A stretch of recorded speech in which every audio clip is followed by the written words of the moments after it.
Due distinti interventi finanziati con 7 milioni e mezzo di euro completeranno le opere di messa in sicurezza dell'abitato di Perarolo di Cadore per la frana della Busa del Cristo e i lavori accessori di sostegno sull'argine destro del torrente Boite.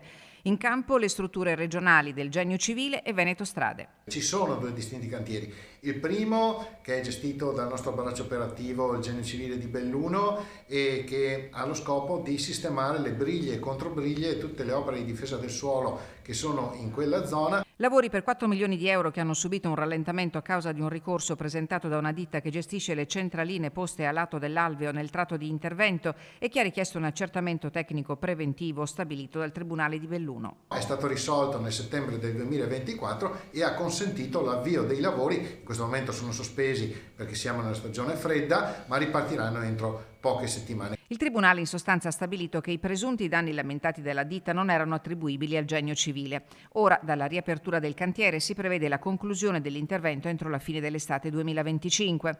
Il secondo intervento riguarda l'argine destro del Boite, a protezione dell'abitato di Perarolo, qui all'opera Veneto Strade. Stiamo parlando di 3 milioni e mezzo di euro di investimenti. Anche in questo caso l'intervento sarà di consolidamento e protezione dell'abitato, un intervento particolarmente delicato e importante. I lavori partiranno fra qualche settimana e saranno conclusi nel 2026. Una situazione delicata e complessa, come si ricorderà. In quel cantiere furono utilizzati metodi innovativi come l'esplosivo per scaricare il corpo della frana della Busa del Cristo dal peso del materiale che lo sovrastava.